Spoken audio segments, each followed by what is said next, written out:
Alors, revenons-en au sujet qui fâche, qui divise en tout cas, semble-t-il, les Français. Le mariage pour tous, l'opposition de l'Église est farouche. L'Église parle même d'une question de vie ou de mort pour la société. Est-ce que vous pouvez nous expliquer, est-ce que les mots ne vont pas un petit peu au-delà du débat ? Alors, ce n'est pas d'abord seulement une parole de l'Église. L'opposition au mariage pour tous, c'est une affaire bien plus large que celle de l'Église. Je me permets quand même de signaler que le rabbin Bernheim, qui est une sommité dans ce pays, s'est exprimé très, très clairement. Et puis beaucoup d'autres. Le pasteur Batty, on dit souvent que les protestants sont des gens très insérés dans la société. Or, nos amis protestants s'opposent aussi à ce projet. Je pourrais citer d'autres confessions ou d'autres sommités, d'autres références psychologiques ou autres. Donc c'est pas l'Église catholique contre. Je crois que là, on durcit vraiment les choses. Elle est contre ce projet, évidemment, mais elle n'est pas la seule. Et quand le cardinal 23 emploie une expression aussi importante que celle que vous venez d'évoquer, il faut la resituer, évidemment, dans tout le contexte de ce qu'il a voulu dire. C'est un enjeu de société, c'est un enjeu anthropologique. C'est ça qu'il a voulu dire. Il y a quelque chose de l'ordre d'un changement radical qui va s'opérer si la décision se prend. Mais est-ce que ça ne place pas, une nouvelle fois, l'Église comme un groupe de pression et une nouvelle fois l'Église comme un groupe de pression politique conservateur? Il ne faut surtout pas que ça soit ça. Et d'ailleurs, vous n'êtes pas en retard d'une guerre. Vous avez effectivement estimé que l'homosexualité n'était plus un péché. Puis aujourd'hui, vous vous opposez au mariage pour tous. Est-ce que... Alors l'argument de nous présenter en retard, c'est un argument, sauf votre respect, un peu facile quand on ne veut pas regarder l'aujourd'hui des arguments. Alors là, on demande à quelqu'un qui est catholique, moi en l'occurrence, de répondre de toute son histoire. C'est un peu comme si je demandais à un socialiste de rendre compte de toute l'histoire du socialisme ou à un gaulliste de rendre compte de toute l'histoire du gaullisme. Vous êtes comptable de l'histoire d'aujourd'hui. Regardons l'aujourd'hui. L'aujourd'hui des arguments qui sont, je le répète, pas des arguments d'abord religieux. Ce sont des arguments sociétaux. Je me permets quand même de signaler que dans une note de l'IFOP, on vient de nous dire que pour la première fois depuis 14 ans, le nombre de Français favorables au mariage donnant droit à l'adoption est en train de décrocher. Ce nombre est en train de décrocher. Il n'est plus majoritaire. Ils étaient encore de 58% favorables. Voici un an, ils ne sont plus que de 47-48%. C'est quand même révélateur que ce n'est pas qu'une affaire de cathos, ce n'est pas qu'une affaire religieuse. Les Français sont troublés, sont perturbés parce que il n'y a pas seulement qu'une affaire de mariage. Ils découvrent que dans l'ensemble du dispositif, il va y avoir des conséquences très concrètes, dont l'adoption fait partie, mais d'autres encore. Et ils ne sont pas, c'est le moins qu'on puisse dire, unanimes à désirer cette réforme. Et je rappelle aussi que dans une autre enquête d'opinion, pour l'opinion publique, la réforme envisagée dont nous parlons n'est vraiment prioritaire que pour 7% des Français. 7% des Français. Mais pourquoi les Français, si on vous écoute, le découvrent-ils aussi tard? Après tout, c'était effectivement une promesse de François Hollande, la numéro 31.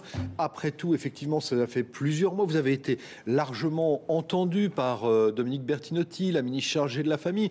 Pourquoi tout d'un coup ces voix qui s'élèvent, ces manifestations? Alors c'est effectivement une promesse rédigée dans les 60 mesures qui sont annoncées. Cette promesse ne fait qu'une ligne 30. Une ligne 30, c'est pas beaucoup quand même. Vous regrettez que Nicolas Sarkozy et François Hollande n'en aient pas débattu lors du débat du second tour, par exemple? Exactement. Nous aurions aimé que dans le débat, entre guillemets, historique, entre les deux candidats, essentiel, il y ait eu là vraiment une explication franche pour que l'opinion publique puisse se positionner. Parce que nous sommes en démocratie, qu'une société, bien sûr, fasse ses choix, c'est infiniment respectable. Et Dieu sait si l'Église catholique respectera ses choix et s'inscrit dans un respect de la laïcité. Mais ce qui est profondément choquant en ce moment, c'est qu'il n'y ait pas eu le véritable débat en amont et que, tout de même, depuis que les mesures sont annoncées, la consultation, et je la qualifierais, c'est Noël ce matin, donc je serai indulgent, elle est tout de même très relative. Vous n'avez pas été reçu par la ministre chargée de la Famille ou la garde des Sceaux bien sûr, disent en privé qu'ils vous reçoivent sans arrêt? Sans arrêt, regardons les calendriers et puis regardons comment s'est passée l'audition parlementaire à l'Assemblée du 29 novembre. Elle a été qualifiée de simulacre par les responsables religieux et pas seulement par les catholiques. Il y a quand même quelque chose à regarder. Monseigneur, serez-vous dans la rue le 13 janvier prochain Première question et deuxième question, qui va de pair? Est-ce que vous espérez que les chrétiens descendent dans la rue ou du moins aident à ce que cette manifestation ait de l'ampleur? Alors moi, à titre personnel, je prendrai ma décision dans les premiers jours de janvier. Le cardinal 23, lui, s'est prononcé en disant qu'il ne manifestera pas directement, mais vraisemblablement apportera un message de soutien en termes d'autorité morale, parlons comme ça. Moi, je prendrai ma décision début janvier. J'ai encore besoin aussi de réfléchir à certains aspects. Puis j'ai aussi un rôle de porte-parole qui me donne déjà suffisamment d'audience. Et merci à vous de m'inviter ce matin. Je dirais, c'est pas les catholiques qui appellent à. Ils ne sont pas organisateurs de la manif. La logistique de la manif, elle n'est pas confessionnelle. Elle est sociétale. Et évidemment que beaucoup de chrétiens, pas seulement catholiques, vont se rendre à cette manifestation. Mais le cardinal a dit, il faut se manifester. C'est une expression qui est volontairement plurielle. Se manifester, ça peut être aussi écrire aux députés de ma circonscription. Ça peut être participer à des débats. Les débats manquent. Nous déplorons qu'ils manquent. Et nous disons à beaucoup, allez dans les débats aussi.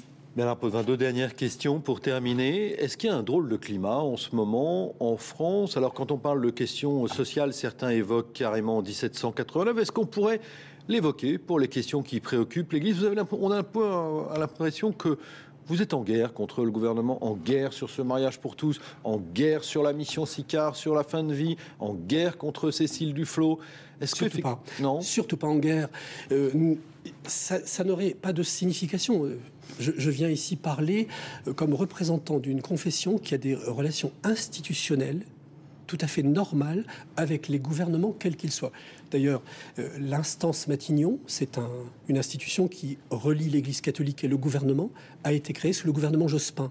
Et elle s'est déroulée dans d'excellentes conditions sous M. Jospin et sous M. Fillon. C'est pour vous dire à quel point l'Église catholique use et usera de sa liberté, quelle que soit l'étiquette politique du gouvernement.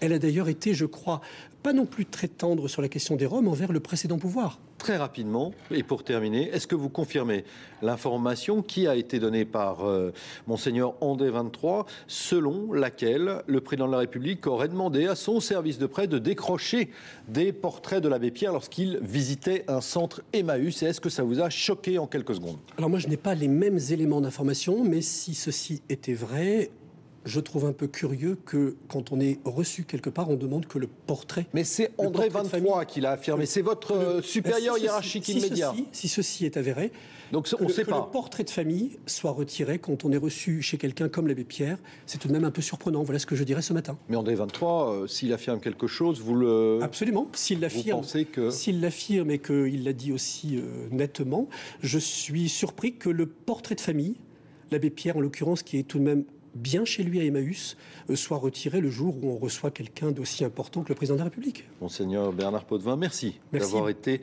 en ce jour de 25 décembre 2012 avec nous.